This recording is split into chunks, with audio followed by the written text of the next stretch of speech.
Let's head into the papers now, see what the headlines across Nigeria are saying this morning. And I have two gentlemen to make sense of all the issues that will be coming up. I have from the University of Lagos, Dr. Ekere, and public affairs analyst Razaq Olokoba. Gentlemen, good morning and nice to see you. Good morning. Good morning, Mike. And good morning, Razaq. Exactly, nice to see you. All right, let's begin with the New Telegraph. The New Telegraph is where we start from this morning. We are going to APC National Working Committee. Bury your heads in shame. Vice Chair Oyegunbita over removal. Shaibu Mall. And Deputy National Chair denies being PDP's mole in APC. Okay, it's all political this morning on the front page of the New Telegraph. Let's go to the Daily Trust. Daily Trust is the next point of call now. Our economy is still fragile. Manufacturers tell Buhari what federal government needs to do by experts. Okay, economy is still being fragile. And we remember the CBN has been saying that, well, this fragile, we might go back into recession if some steps are not taken. We'll be looking at this topic as we analyze further. From there, the Nigerian News Direct is where we go next. Democracy Day inauguration. Explain your absence. Presidency queries Obasanjo. You find that on the front page of the News Direct. Okay. Blueprint is the next destination we're going now. On kidnapping, I made 200 million naira in 6 months. Suspect is saying that. I made 200 million naira in 6 months. As a suspect. A police nabbed nursing mother, 118 others in Niger, Kwara, and Adamawa. Recovered 30 arms, 77 ammunition, 160 cattle. Abductors of ex-minister Adewole's son arrested. Okay, that's all. You can find all that on the front page of the Blueprint. Let's go now to The Nation. Southwest governors get wake-up call on security. Buhari end violence in Taraba. Police insist Nigeria is safe. Police insist Nigeria is safe. You find that on the front page of The Nation newspaper. All right, let's move now to the Vanguard.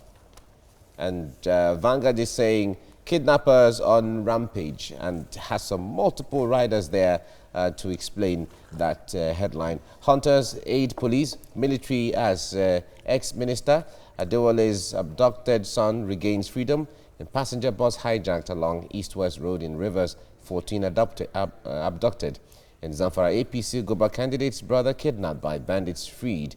And bring perpetrators of Taraba killings to book. That's the Christian Association of Nigeria, tells security chiefs. Buhari orders security agencies to end Taraba violence. You can find all of that on the front page of the Vanguard newspaper. Okay. The Nigerian Tribune is our last point right now. Again, federal government tackles Obasanjo, says he owes Nigerians explanation for his absence from June 12 ceremony. Okay, you find that on the front page of the Nigerian Tribune. Okay. All right, gentlemen, I wanted us to have talked about this, the story on Daily Trust. Our economy is still fragile, but one issue that would certainly attract your attention is the story on the Blueprint on kidnapping. I made 200 million naira in 6 months. A suspect was saying that. One of the kidnapped suspect that was arrested, and in his confessional statement he said, well, they made 200 million naira. And when you also hear that the police are saying that they insist that Nigeria is safe and all of that. Well, let me start with Razaq here. I wonder what you make of these security issues here and there. No one can say there are no efforts by government or there's no effort by security chiefs and all of that. But we still hear of kidnappings, we still hear of attacks here and there. Taraba State, part of Taraba State is almost on lockdown. Talk to us. You see, in addressing the challenges, it was not the absence of guns that led to all this. You see, when economy is under depression, there will be a corresponding moral depression too. So to address the question, because we have been able to link kidnapping to arming of unemployed youth, and in solving it, you buy more guns, and you don't stop at that. You also repair the economy. So in a house where you have poverty, love flies away through the window. So when you have this kind of situation, it's an umbilical cord. It links to each other. As you are addressing the security of the nation, you must also be addressing the economic issue too. And that's why the new template that has been laid now, I want to a bit disagree. Of course, there will be, economy will continue to be fragile every day. There will be more challenge. Population is increasing every day, so there will be more challenge. There's a pressure on the system. Yes, yes. But the template we have laid down now, the government has laid down now, if there's a required corresponding support from the people, giving them the goodwill to perform, I think we are moving towards the right direction. First, the parliament and the executive. The failure and the challenges of security now, is it because the people are not in support of the government? Is that No, I'm talking about the challenge on ground. Okay. For government to be able to confront it now, we need the required support from the people. Don't criticize the government into submission, taking the wrong step. Critics that are helpful, not critics that are going to confuse the government. That's the angle I'm talking about. That we are in a critical moment of our life. Whatever correction you need to give the government, you must do it in good faith, not with the intention that this government must not work. So I'm coming from what we have gone through in the last 4 years. There were series of challenges between the parliament and the executive. And you know that a lot of, in the world today, the war in the space was between America and Russia. Today, everybody goes to the space. You ask why. Scientists said that Earth is becoming too contaminated for habitation. It means they are rushing there. So what we are saying in essence is that the rest of the world they are not waiting for us, for Nigeria. So parliament and executive, if they parley, the required level of relationship between them goes well. Okay. Our economy is on the rise. Okay. Economy on the rise. However, Dr. Ekere, let me bring you back to this issue of security, the challenges we are facing right now. A lot of people have said that the borders are so porous that anybody and anything comes in and goes out at will, and the pressure on the security agencies when it comes to manpower, when it comes to the equipment is also there. And these are some of the challenges generally. Talk to us on efforts generally to handle these issues. Thank you. I'm glad that the challenges have been identified. Okay.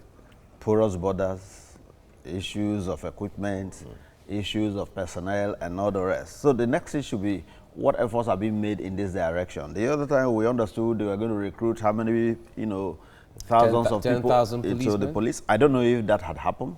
Still in the works. And even if it had, it is still inadequate. Then today you find the soldiers everywhere as if they are not part of the police, telling you how, challenged the system is. Well, for me, I feel strongly that perhaps the government does not know the real strategies to apply, because if they did, you certainly not have the same set of men still being there today. The idea, you remove so many people to bring in some people on board, you've brought them on board, and you've seen how far they have gone. Everybody has, a limit to stretch. So is this about the service chiefs? Is it necessarily about them? They should rejig the entire system. They should rejig it. You see, but don't equally forget that some of these things that are happening, they could be getting some support from even some of these bodies. You never can tell. Because the level of sophistication of crime in Nigeria today, you'll be wondering if there's any particular institution where they are trained.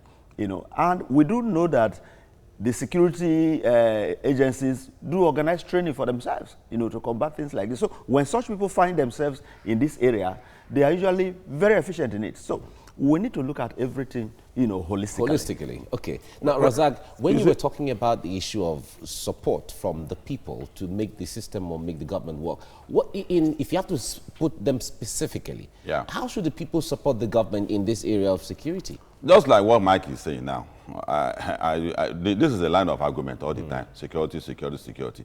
And we are going away from the source of the problem. The arming of these criminals, where are they getting recruitment from? It's the economy. See, if the soup is not delicious, it's not the pot. Look at the ingredients. There's a source where the Boko Haram, where are they getting the source of recruitment from? But it is the responsibility of government to find out. That's what I'm saying. That is where I'm coming from. Okay. That the required support in terms of, for instance, the private sectors. Now, you have to be lenient to our youth when it comes to employment. Go and bring 20 years experience where someone has been out of school for 10 years and has not gotten a job. So this kind of support is what I'm talking about. Okay. And The service chiefs, once the president has identified that they are capable, the equipment are okay, but this thing kept riding this ugly head. He won't sack the service chiefs as but you certainly know that it was on report yesterday that the chief of army staff said that the chief of army staff said they want to leave. They want he alluded to it himself. The youth want to leave. Okay. Someone made 200 million. All right. It's an inspiration to others. The support per 200 million in 6 months. Whether the service chiefs. Whether there is destructive criticism or not, government must have a clear idea of what it wants to achieve. Don't create a crisis of perspective on this matter. Okay. Economy there must be a clear idea. All right, gentlemen, let's leave it here. Gentlemen, let's leave it here. The point there is, whatever it is, we know that the government... Leadership is everything. The government is in charge. Yes, I agree with you. So I agree with you. And they're doing the best they can do. Yes, thank you very much, Razaq Olokoba, for coming. Dr. Dan Ekere, thank you very much for coming as well. It's really interesting to have you. To take a look at stories making the headlines in Nigerian newspapers, I have with me in the studio a lecturer from the University of Lagos, Dr. Dan Ekere, and public affairs analyst Razaq Olokoba. Thank you, gentlemen, for joining us on TV. Good morning. Good morning, viewers at home. Good morning, Nigerians. All right, let's head straight to the papers now, and I start with the new Telegraph. Oyegun to APC National Working Committee, bury your heads in shame. Vice Chair Oyegun bitter over removal. Shuaibu, a mole. Deputy National Chair denies being PDP's mole in APC. And we'll move to the front page of the Daily Trust. The economy is still fragile. Manufacturers tell Buhari what federal government needs to do by experts. We'll be looking at that shortly. Well, Nigerian News Direct now. Democracy Day inauguration. Explain your absence. Presidency queries Obasanjo. All right. Moving on to the blueprint now. Kidnapping. I made 200 million naira in 6 months. Suspects. Police nab nursing mother, 118 others in Niger, Kwara, Adamawa.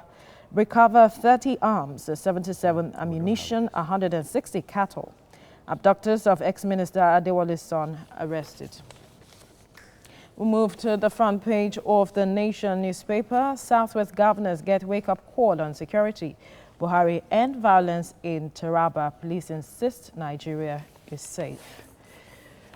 I will move to the front page of the Vanguard. Kidnappers on rampage. Hunters aid police, military as ex-minister Adewale's abducted son regains freedom. Passenger bus hijacked along East-West Road in Rivers. 14 abducted. Zamfara APC Guba candidates' brother kidnapped by bandits freed. Bring perpetrators of Taraba killings to book. Can tell security chiefs.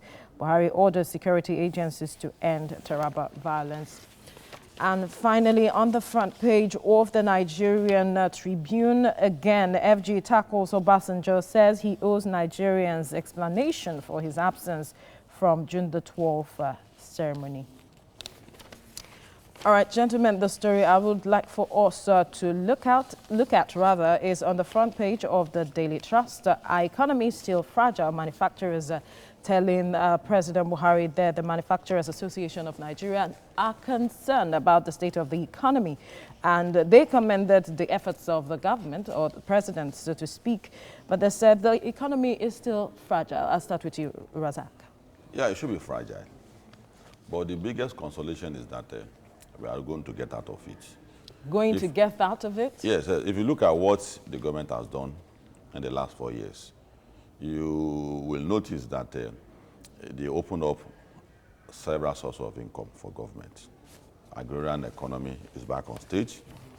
Mining, we are going to take it serious, and we are looking we are taking mining serious now. Okay. Nigeria has 4.6% of the resources of the entire world. That's huge. We should be doing mining long time ago. We have large deposits of uranium in the north. We have tantalum. We have bitumen deposit. So, no business with poverty. Now, and these are businesses in the world that generate heavy income for world economy. That's origin. Last 2 years, there were attempts by government to go into origin. That's transportation, shipping line, airlines, and government is working into it.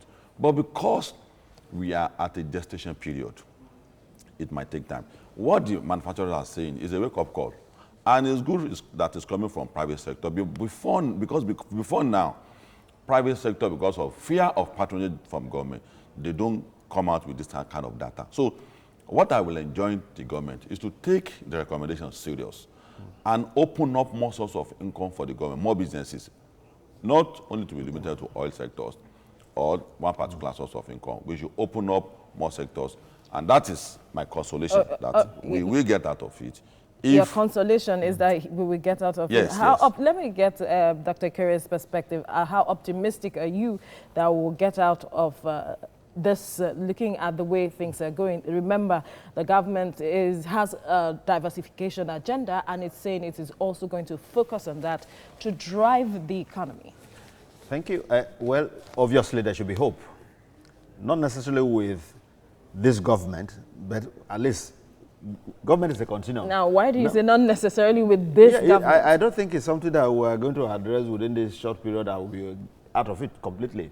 You see, because as we speak, the agenda of diversification, which is very important, has not been given the right attention. Because if it's all about, you know, this, what do you call it, the CBN Akoboras project, that's not how we'll get out of it. But at least it's a starting point, that at least we've identified that we need to go, you know, that way, particularly agric. Now, he mentioned something very good, the huge mineral deposits and all of that.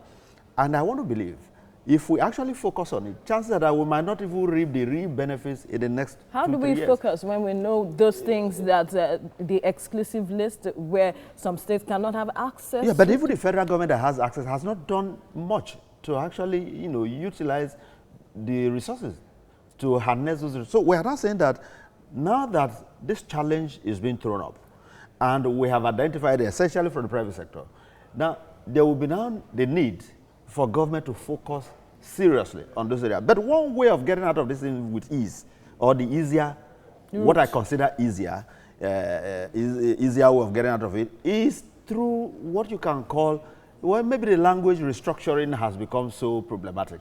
But I think we need to, you know, break down the system to the point that states can begin to play very active roles in much of this. Because this idea of leaving these resources to the federal government, who perhaps does not have, you know, perhaps maybe the will or whatever to deal with these issues when states are in dire need of funds. I think we need to look at it from the point of view of maybe the law, so that states can play very active roles. But have we shown the political will to ensure that we look in that direction? No, but if there's no oil money coming from everywhere, obviously there will be pressure from the states on the National Assembly to begin to address certain challenges so that they can become active. But we can see what the market is saying now when it comes to the prices of oil. Yes, certainly. You see, but again, for as long as it comes from the federal, all right, and the states have to wait for federal, now there's still going to be that challenge. States ordinarily would want to have their own resources. And again, you now have issue of direct, you know, transaction with the local government, which usually say governors are not always comfortable with. You know, so all of that would have prompted a scenario in which states would want to, you know, be actively involved and having their own resources. So I think that we should get to that point so that every sector, every segment, every part of the state, of the country will be challenged enough to the point of, you know, generating revenues. But if we leave it the way it is, with this oil monies coming and all states going to Abuja to share money and the rest of it, a lot of these resources that we're endowed with will continue to be there and nothing will happen.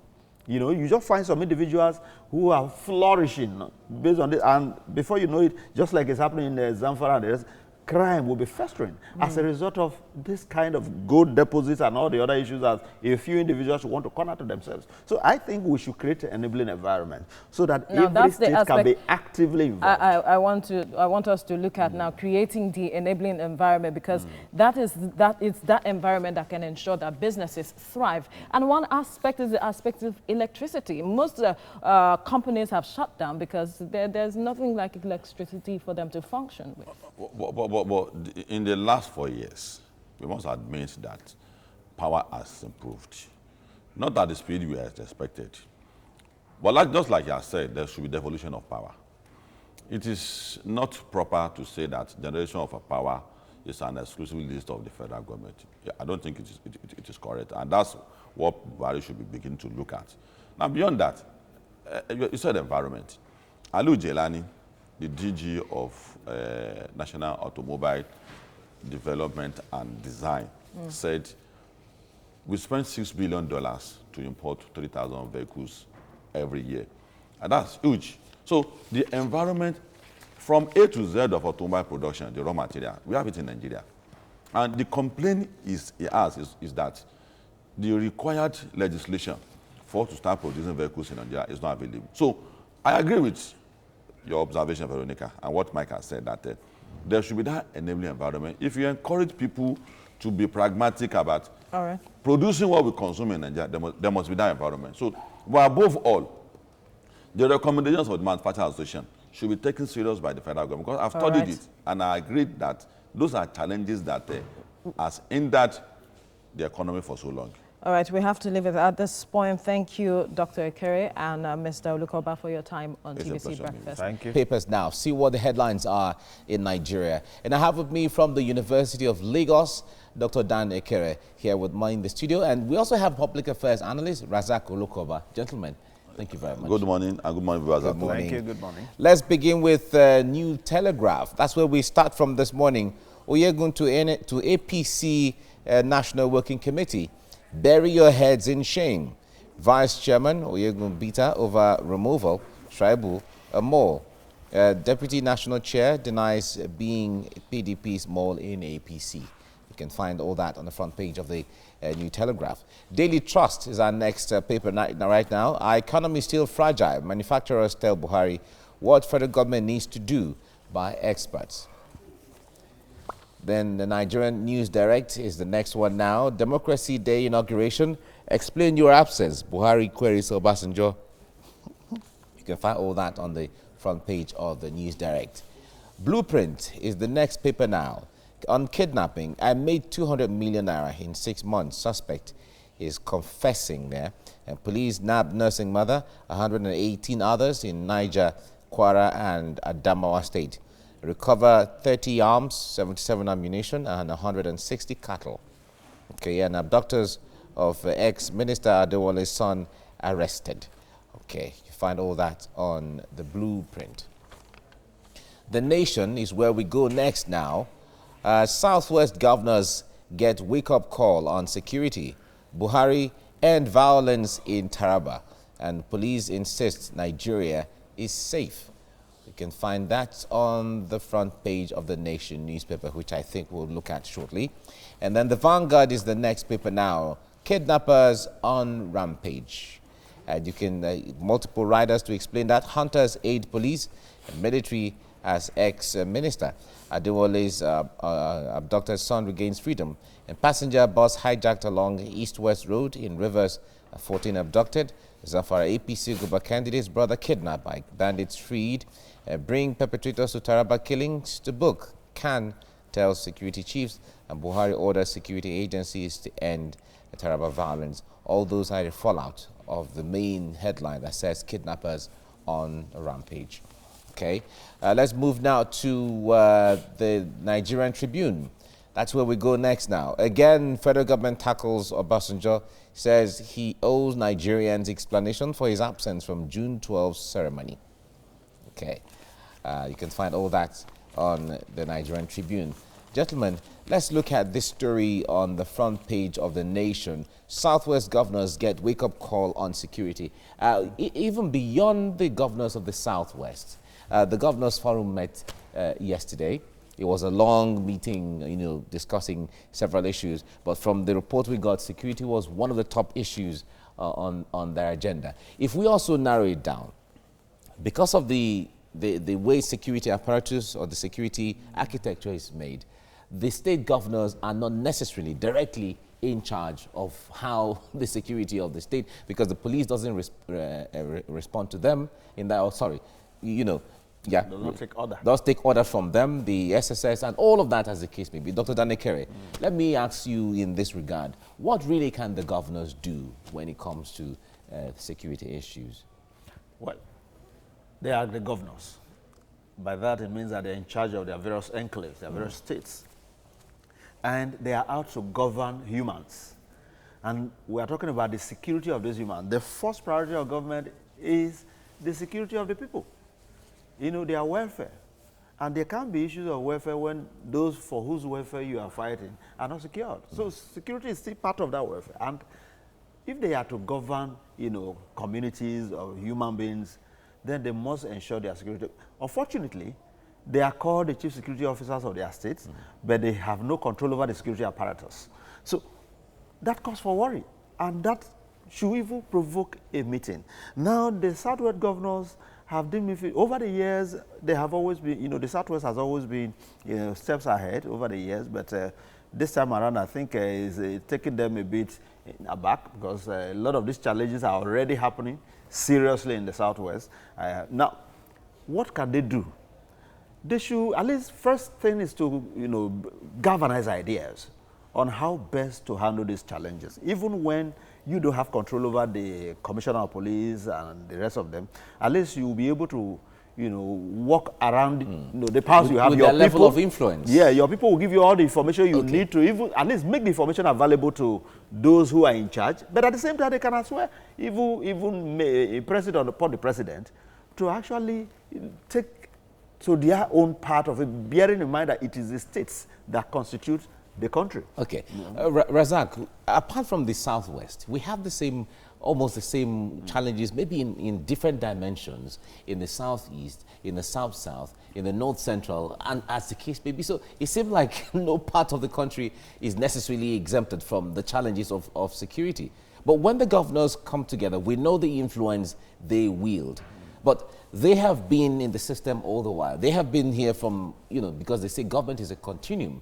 What would you say the governors have done so far that has brought any change? Well, let's begin by saying this, that the regional effort will pay off. Okay. Because it has its own coloration and peculiarities. In some regions, the content of security that you're going to provide to your people might be different from what you are going to do in the Southwest.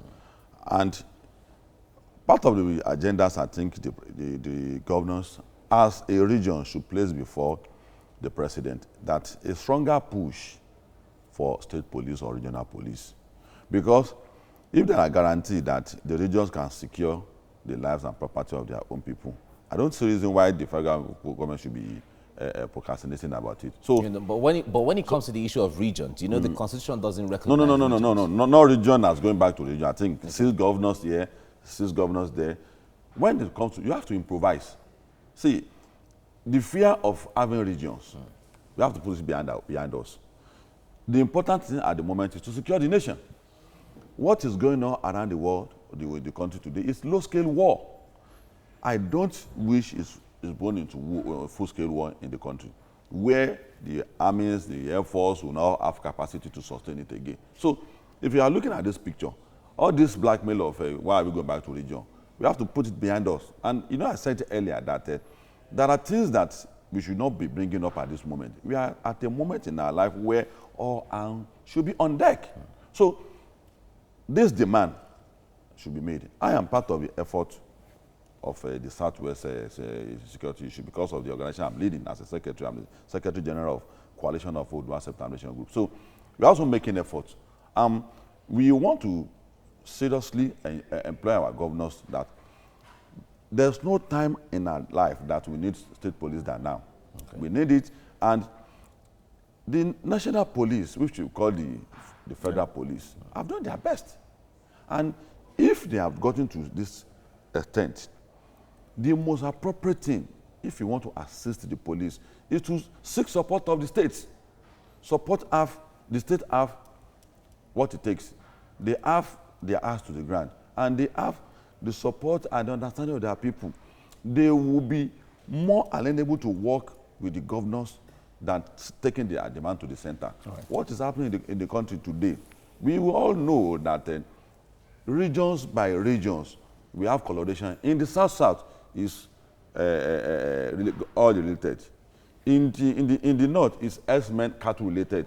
In the Southwest, it has its own collaboration which is between the farmers and the herdsmen. So, in providing solution, Federal government at times might miss the point. Okay. If you want to call... All right, so the governors have to come one way or the other to bring ideas together in that regard. And the issue of devolution of power is devolution of power. Because these issues are issues that ordinarily should have been, they should naturally deal with them without both by in politics, in security, and all of that. Devolution of powers. And that's talking about state police as well. All right. Dr. Dan Ekere, thank you so much for coming on the program. And Razaq Olokoba. Mike, it's good to be with you. Thank you very much. Thank you.